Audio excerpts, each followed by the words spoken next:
Number 17, Baltimore State, trying to stay undefeated in Conference USA play as they take on Florida Atlantic.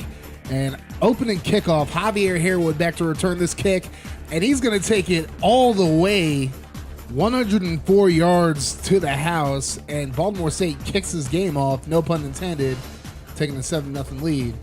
Baltimore State's first offensive possession. Here's Nico Riles starting. He's going to roll out to the left, and he's going to get this 20-yard gain. Gets about 21 technically, and it's 2nd and 12. Riles on the option. He's going to break a tackle, gets past the 20, up to about the 17-yard line. Baltimore State would kick a field goal, 10-0. Here's DeAndre Johnson, throws right side, and James Brunson makes a catch. Nordley Ford couldn't get the interception, and Brunson gets up to the 28-yard line. Now 1st and 10, hand off to Devin Singletary, the Heisman hopeful, able to get a first down there. 13-yard gain, now 1st and 10. Here's Johnson over the middle to Harrison between two defenders. That's the first down, and that sets up Kareth White Jr. running for a 4-yard touchdown. 10-7 Baltimore State leads. Now 3rd and 10, Nico Riles. He's going to try to scramble, has nowhere to go, throws it away. Riles, an awful game, 2 of 14 and only 5 yards. Now 3rd and 6, late in the second quarter. Riles rolling left. He's going to try to run for it, costs the football up, recovered by Jadarius Duncan. Riles would lead the game. Now 4th and inches, Miles Reed able to get the first down. Franklin Jones back as the quarterback for Baltimore State. 2nd and 7, he finds Duncan to the left side. Duncan gets up to the 31. Now 2nd and 10, 22 seconds left in the quarter. A little screen pass to Josh Seymour. Seymour dodges a few defenders, another juke right there, and he's going to get into the end zone. A 31-yard touchdown on the screenplay. Now 17-7, and then opening the third quarter, Josh Seymour, a counter play. He's going to dodge a few defenders here, and what a run by Seymour. 72 yards to the house. Mind you, this is Seymour's first game since week 10, and now it's 24-10.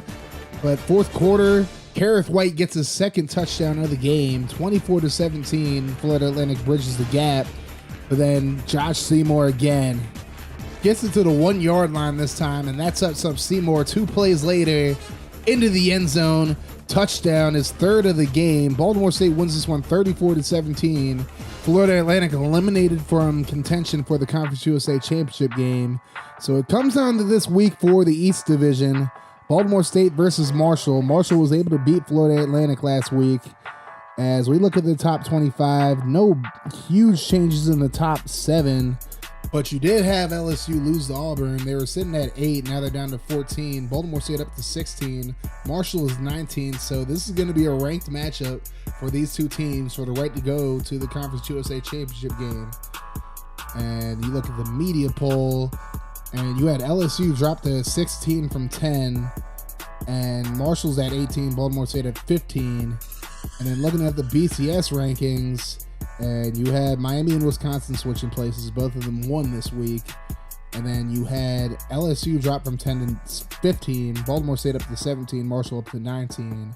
So one of those two teams could possibly end up playing in a BCS Bowl if they can run the table over the next 2 games, depending on who wins this game and then the Conference USA Championship game. Devin Singletary dropped to 3rd in the Heisman voting, which is kind of shocking because he had a good game against Baltimore State. Didn't have any touchdowns, but still an overall really good game. I don't know why he dropped down, but that's not for me to ask, I guess. And you look at the Conference USA East Division, it's between Baltimore State and Marshall. Whoever wins this game goes to the Conference USA Championship game. That's all there is to it. You look at the West, it's a lot more jumbled. I'm not even going to bother trying to put this together. UTSA's in the lead right now, so pretty much they win and they're in. But other than that, it's really complicated. I tried to figure it out, but I'm not going to spend any more time trying to figure that out. Whoever goes to the game goes to the game. Right now, Baltimore State's projected to go to the Sugar Bowl right now against Texas. So they went out. They're probably going to a BCS bowl game. But first and foremost, they have to take care of Marshall. They've won 1 game against them and lost 1 game to them. And Marshall's only loss this season has been to UTEP, who's a 4-7 team out of the West Division. And of course, Marshall led by Garrett Morrell. I believe this is his first season starting. I'm probably going to have to look at the playback from last year, but I think Chase Litton was still there for Marshall. Now, Garrett Morrell, the starting quarterback, he's had a pretty solid season. Marshall has a pretty solid team overall. They're not to be taken lightly at all. So Baltimore State's really going to have to work to win this one. But it's for the right to go to the Conference USA Championship game. And in a similar situation last year, they were able to pull out and get to that game. They lost, of course, but that's a whole nother story. Baltimore State versus Marshall coming up very shortly, y'all. Stay tuned.